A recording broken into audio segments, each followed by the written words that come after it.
Okay, so the 3-3 odd formation has been something that a lot of players have been talking about ever since the Madden Bowl, in which we saw not only Henry, but also Dreeny mix this in as part of their defensive repertoire. And it's got a lot of people asking, is this the best defense in the game? Is it even in the conversation? And I'm going to tell you, maybe. If you take a look at this being a 3-3 has a read and react count of 6, which gives it some potential to shed against formations that are 3 receivers, 1 tight end, 1 running back, if somebody wants to spam the run on you. But I would argue that a lot of the things that it does, there are formations in the game that do everything better. So let's go ahead and talk about what playbooks you guys can run. The Ravens, Raiders, Vikings, Patriots, and the New York Giants. In this particular breakdown, we are in the Raiders, and the reason that you guys would like the Raiders playbook is that it also has a little bit of 4-3 even 6-1 and also the big nickel over G. So if that's something that you guys like, this is a great playbook for you. So let's start off with our coaching settings for this defense. This is a defense that is strictly run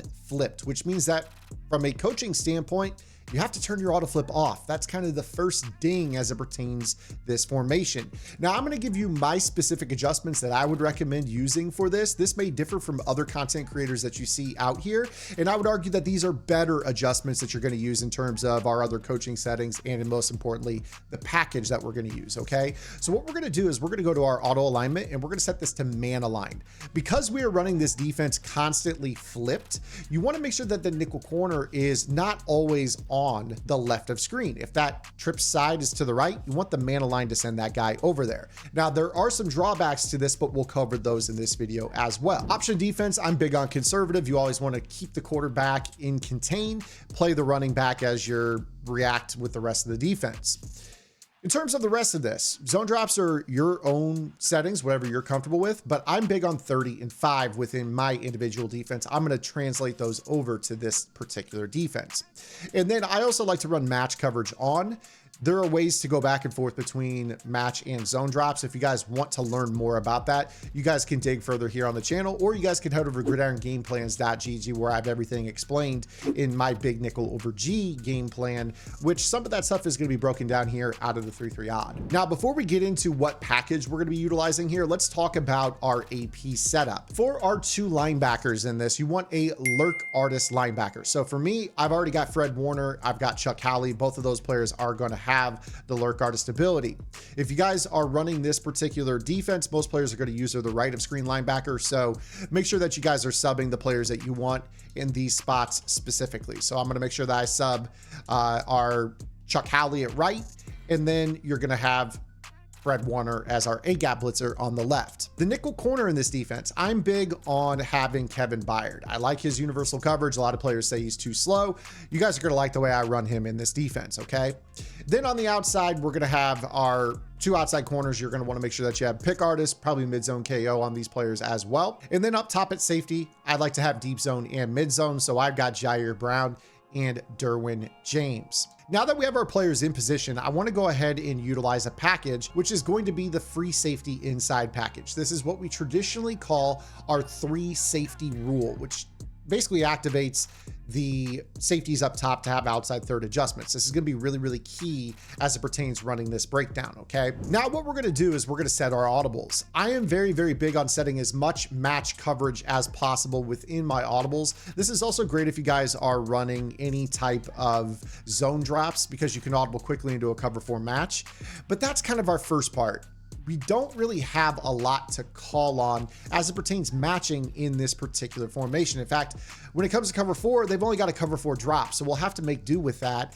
And if you guys want to run any matching calls, you actually have to do everything out of cover 6. So you don't really have a cover 4 quarters or palms or even a cover 9. You've got to do everything out of cover 6. And with this being a formation that we're always running with the formation flipped, this can be quite problematic as it pertains setting up this defense. Okay. So this is the rule number 1 for me. That is the reason I don't think 3-3 odd can be in the conversation for best in the game. It's just incredibly limited from a coverage standpoint. So these are the audibles that I'm going to recommend. Cover 4 drop for the purpose of zone drops. You got purple stock on the play. You can change a lot of players to blues here on this. Really simple to be able to get either your purples changed to a 30-yard setting, or basically hot route your outside corners into blues for the purpose of mabling. Cover 6 is going to be our match check. And again, we are limited, as I just mentioned, but we'll talk a little bit about that. Cover 2 man is a great I don't know what to do defense, no huddle, you're fumbling your setups, you know you're not going to get set up in time for your quick snap, audible into this real quick, and at least you have coverage over the top and man underneath. It's a much safer defense if you can't get set up in time against quick snappers. And then Tampa 2. Tampa 2 is always one of my favorite defenses in the game. It's got some of the most nuanced match checks in the game, which allow you to do some funky stuff with your yellow zones. You guys have seen a lot of this content here on the channel as well. So we're going to be using this as kind of a defense that honestly is going to be a base defense. Now, you guys know for the purpose of going back and forth multiple times pre-snap, I like to have the plays that actually break the huddle in also in my audibles because there's a little trick associated with that. With that said, let's go ahead and take the field. We are going to base out of the cover 2. And again, we're running this flipped. Now, with this particular setup, let's talk about the blitz. That's why most of you guys are here. This defense, we're going to run this on base align.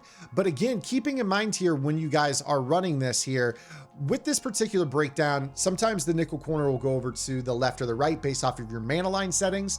When you break the huddle on man align, he's always going to be on the side where there's 2 receivers. So with this particular formation, we got 2 receivers to the left. Then we have technically 1 receiver, a tight end, and a running back to the right. If you were to leave this alone, the game actually views this as the side with the most receiver threats. That's why he lines up on the side with 2 receivers instead of 3. I know that could be a little bit annoying, but there are certain formations that are going to do that to you.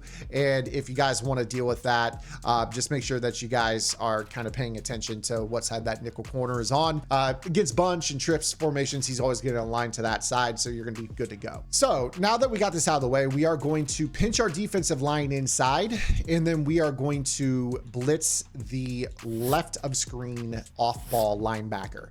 Your defense will look something like this. Now, again, keeping in mind here, you notice that because I am in man aligned and the play was flipped, the game wants that slot corner to be on this side of the field, the right side, but because I'm man aligned, he's gone over to the left. This is going to create cross zone. So what you guys will want to do with this, because of our safety package, you'll actually notice that with this particular breakdown, if he's on a slot receiver side, he's going to get those slot adjustments. You can put him right back into a vertical hook. Now from there, this is actually going to serve as basically quite a good A-gap blitz. You don't really have to do too much with this, okay? So when they snap the ball, if it's 5 out, you're going to get the A-gap right up the pipe and you're good to go. So really, really good start here with this. Now, keeping in mind here with this, we do have our 30-yard zone drops on for this. So if you guys are not wanting to deal with those, what you guys will want to do is reset the play, and that will change your cloud flats from your 30-yard setting to the regular default setting of a cloud flat. What I want to do real quick is show you how you can tell with your play art pre-snap whether or not you have zone drops. So take a look right here. Look how my cloud flats are back deep. If you kind of take a look at the lines with the cloud flats and actually where they are on the field physically, it shows you they're zone dropped because they're further back. When I reset the play, look at how they move up closer towards the line of scrimmage. This is the visual cue that tells you that you don't have zone drops on. So in case you guys didn't know that, that's a great way to tell that you've actually reset things. But the reason that that's important is because if you want to set up this A-gap blitz meta, you guys oftentimes are not going to want your zone drop super deep. So when you're running this blitz, you're pinching your line, you've got this guy blitzing into the gap, and then you're just trying to take away kind of the first thing that moves. And the really cool thing about this is that even if they block a running back, this is going to come in through that left A gap quite well and shed. So you really don't have a lot of luck picking this up as it pertains to the running back. Again, with this, you don't want those 30-yard settings. If you do notice that the nickel corner is aligned on the left side of the screen, make sure that you rezone him, okay? But that is basically the A-gap blitz, and that is why a lot of players with the 3-3 odd are like, oh yeah, this is the move. If you were to actually compare this to dollar, the only real difference between this and dollar is that if you were to kind of imagine the slot corner, like we have one right here on the left side of the screen, Bayard's coming from a little bit of extra width. A lot of players in dollar blitz that slot corner off the left side to make the A-gap come in. In the 3-3 odd, you've already got an outside linebacker right there on the edge that allows you to set this blitz up out of any shell you want. So like I said, if I wanted to run this out of cover 4, all we would actually do is crash the defensive line, blitz both of those linebackers, and then do whatever you want with your zone coverage for your slot corner if he's on the other side. Again, right here, you're going to be able to get this A-gap pressure quite easily. You can mix this up out of any shell you want, cover 2, cover 4, zone drops. You can turn this into a crazy zone blitz if you want to, where you're taking chances and running Mabel. So for instance, Audible into cover 4 here. You know, if I want to, I could go ahead and global blitz my linebackers, set up a Mabel coverage call. And you see right here with this particular defense, we've got, you know, kind of like a double Mabel, not really a double Mabel, but you could do a lot with this slot corner, man up people individually. You could put them in the purple zone if you expect the flood to the left side. Obviously, if I wanted to run a double Mabel, I'd have to take away the short right over here, which leaves the middle open. But again, there's so much you could do creatively with this particular breakdown that you don't necessarily have to call the shell. You can just kind of hot route people around. And again, the cool thing about the package we're using is that we get the outside third. So if I want Derwin James in an outside third, I could play a coverage rotation with the 3 safety package. I think that that's one of the better things that you should be doing out of nickel sets. And this is going to allow you to basically kind of come up, walk those safeties down if you want to show blitz. And again, if they block the running back, you really can't expect that the running back's going to do a great job, because you're going to be able to apply pressure. The running back has to be on that side of the field. So that's a really nice thing about just blitzing out of this formation. But of course, that's not enough. You guys need to understand your coverage a lot better. So what we're going to do here is we are going to kind of set up the inverted cover 3. This is basically a defense that you guys can run as kind of a, basically what I would call it is kind of a coverage based defense. You basically are going to run kind of something like this here. You know, the linebacker can be in man coverage on the running back across the field. This gives you kind of a symmetrical look with the safeties fanning and outside thirds. You at least got somebody dropping deep down the middle.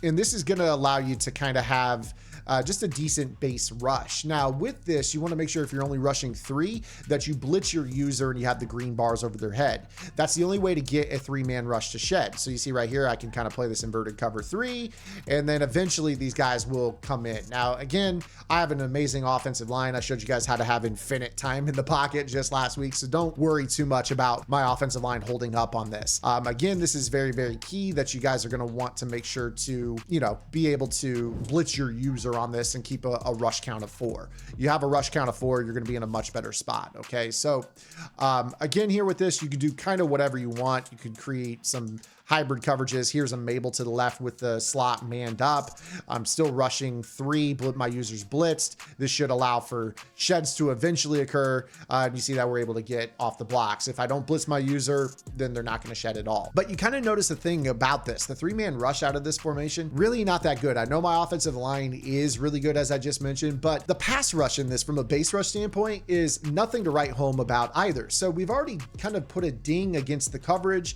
and we put a ding against the pass rush. There's just so much about this formation that, yeah, it's different. Yeah, it's got a cool A gap to it, but it's also blockable from a standpoint of sending 5 guys out on routes. Let me show you what I'm talking about. We're going to run this flipped and I'm still going to pinch the line and I'm going to go ahead and blitz this linebacker.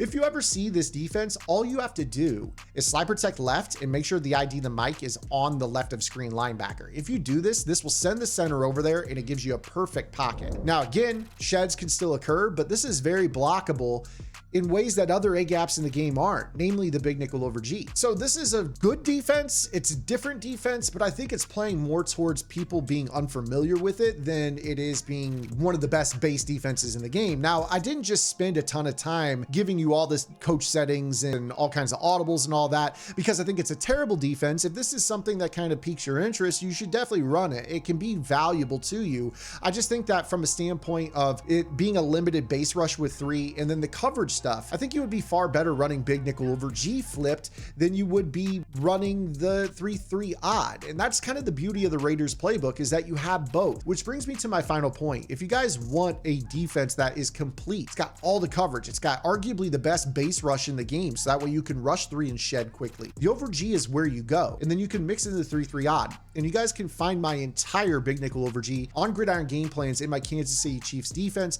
I've got setups for bunch strong, trips tight end, tight, run defense, blitzes that are very hard to pick up. If you slide protect the way I just showed you against 3-3 odd, big nickel over G is going to get you B gap from somebody else. So it's less slidable, less blockable than all the other A gaps in the game. And to me, that's what brings home the big nickel over G is arguably the best off meta defense, although you could argue it's top 2 in the game, but just behind Dollar in terms of popularity, maybe even behind 4-3, even 6-1. But I'm going to stop yapping. I hope this video taught you a little something, maybe gives you an idea. Check out that Raiders playbook if you want both of those. Check out Gridiron Game Plans if you want everything I'm doing out of over G. You could apply most of it into the 3-3 odd, but I think you guys are going to fall in love with the over G anyways. But that's enough for this video. I'll catch you guys tomorrow. Until then, this is Zan. Get the lab in. Good luck.